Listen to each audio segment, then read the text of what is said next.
இங்க வந்து புதுசா வந்து வேமண்ட் போட்டிருக்காங்க. இந்த வேமண்ட் பார்த்தீங்கன்னா, இந்த வருஷம் தான் போட்டிருக்காங்க போல.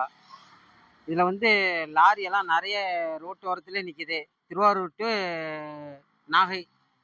இந்த சாலையில நிக்கிறப்போ, இந்த பஸ் எல்லாம் பொதுவா போற பைக்ல போற மக்கள்லாம் ரொம்ப பாதிக்கப்படுறாங்க. அங்கேருந்து என்ன செய்றாங்கன்னா, அந்த வேகத்தடையிலேருந்து லாரிய பார்த்தீங்கன்னா, அங்க பார்த்தீங்கன்னாவே தெரியும். டிராஃபிக் ஆவுது.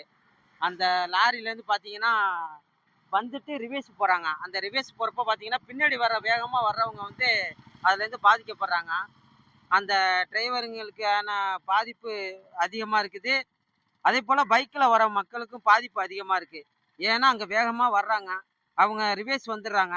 வேகமா வந்து கீழ விழுந்து நெறைய பேர் அடிபடுற மாரி இருக்கு.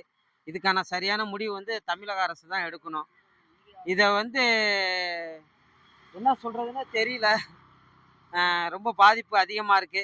என்னான்னு கொஞ்சம் பார்த்து சொல்லுங்க. இங்க பார்த்தீங்கன்னா, ஆண்டவர் காலேஜ் இருக்கு. இந்த காலேஜ்லேருந்து நெறைய பிள்ளைங்க இங்க வந்து நிக்குது.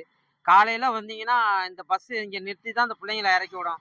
லாரி வரிசலா நிக்கிறதுனால மஞ்சக்குள்ள புத்தூர்ல போய் பஸ் நின்னுடுது. ஸ்கூல் போற பிள்ளைங்களும் இங்க பஸ் ஏற முடியாம ரொம்ப கஷ்டப்படுறாங்க. ஏன்னா காலையில 10 மணி வரையும் நின்னு நான் கொண்டு போய் பைக்ல கொண்டு போய் ஸ்கூல்ல பசங்கள விட்டுட்டு வந்திருக்கிறேன். ரொம்ப படிக்கிற பிள்ளைங்களுக்கு ரொம்ப பாதிப்பா இருக்குது. வரிசலா நிக்குது. இங்கேருந்து பார்த்தீங்கன்னா, காலையில மஞ்சக்குளம் வரையும் லாரியெல்லாம் தொடர்ந்து நிக்குது.